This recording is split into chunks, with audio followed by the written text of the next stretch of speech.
영상이 시작되기 전에 먼저 등장할 5개의 문장을 보여드릴게요. 빈칸에 들어갈 표현을 유추해보세요. 단어 하나하나를 직역하지 않고 전체 의미에 맞게 의역하고자 노력합니다. 그게 바로 영어식 사고의 출발이에요. 그럼 시작해볼까요? October 1st is day one of the U.S. fiscal year.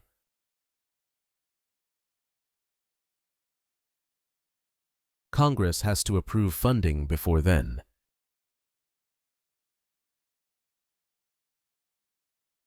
The big fight over spending cuts.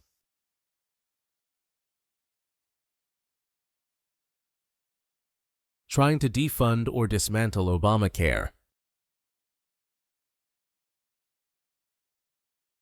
There's a lot of finger-pointing, brinksmanship. Welcome to Magic of Listening. Our whole goal here is simple: help you improve your English. We believe that by listening repeatedly to English focused on specific topics like today's, you really boost your vocabulary in that area. You get a much deeper feel for the context, and ultimately it helps your speaking fluency. So today we're tackling the U.S. government shutdown. You know, that annual drama. It just happened again in 2025. And it always makes you wonder, right? How can the government of the world's biggest economy just stop working on purpose? Right. It seems absurd, but it's not really a breakdown. It's more like an engineered crisis. What becomes clear when you look into it is that the reasons are old. They're historical and, deeply political. To really get the 2025 situation, you actually have to go back like over 150 years. Okay, 150 years. Let's start with the mechanism then. How does it actually work? It revolves around October 1st, doesn't it? Exactly. October 1st is day one of the U.S. fiscal year. And the law says Congress has to approve funding before then. That means passing 12 different spending bills for all the agencies, or at the very least, some kind of temporary funding measure. And if they don't? If they miss that deadline? Well, legally, the money runs out. Operations just stop. No funding means no authority to spend. But why is that mandatory? Where does that stop work order come from? It's not in the Constitution, is it? No, surprisingly, it isn't. It actually comes from a law from the 19th century. Get this, the Anti-Deficiency Act of 1870. 1870. Wow, what was the point back then? Well, the original idea was actually about controlling the executive branch, the president's departments. It was to stop them from spending more money than they were given and then coming back to Congress saying, oops, you need to pay our bills.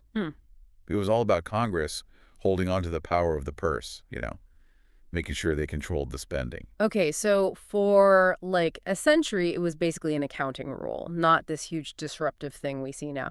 So when did it flip? When did it become this weapon? That shift happened very specifically in 1980.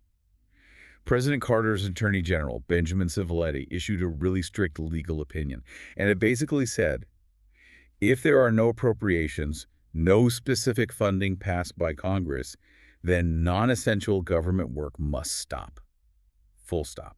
No appropriations, no work. That's the key phrase. That's it. And that interpretation is still what governs shutdowns today. Before 1980, shutdowns were kind of messy, maybe some furloughs, but not this total halt. After 1980, failing to pass those bills meant a mandatory stop work order for huge parts of the government. Except for those deemed essential, right? Like protecting life or property. Exactly. Things like air traffic control, border security, critical safety functions, they keep going.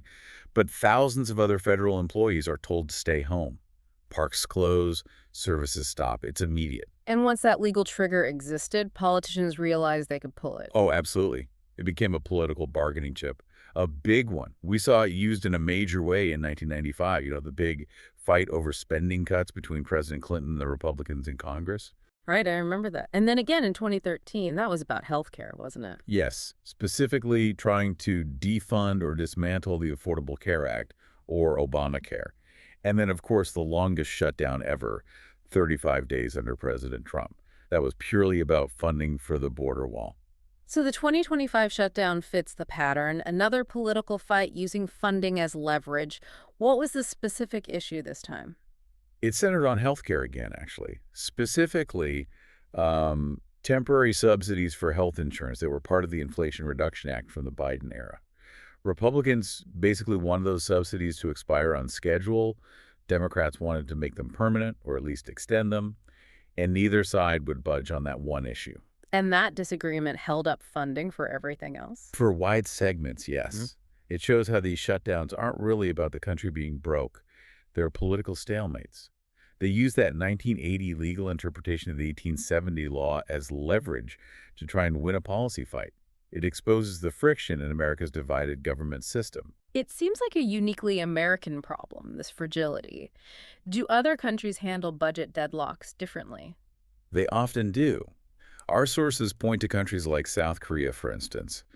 They have what's called a continuing system. If a new budget isn't passed, the old one automatically rolls over, at least temporarily. It keeps things running. Ah, a safety net. Exactly. The U.S. system doesn't have that automatic safety valve built in, so every deadline becomes this potential crisis point. Which leads to this recurring ritual every fall, it seems. The deadlines loom, there's a lot of finger-pointing, brinksmanship. Lots of drama. And then often some last-minute deal or a shutdown. It feels like part political theater, part, I don't know, constitutional stress test. That sums it up pretty well. It is a test of whether the system can function under political pressure. So the big question this leaves you, the listener, with is this just the way it is now? Are Americans just stuck reliving this drama every year? Or is there a way leaders could actually fix the underlying process? Right. And think about what it means when the world's most powerful economy seems built on this kind of high-wire act, this political brinksmanship, instead of just a reliable way to govern itself. It feels like a self-inflicted wound, doesn't it? And you have to wonder if or when leaders will decide to finally stop it. 영어와 시사경제 두 마리 토끼를 한 번에 잡는 알찬 시간 되셨다면 구독과 좋아요를 꾹 눌러주세요. 감사합니다.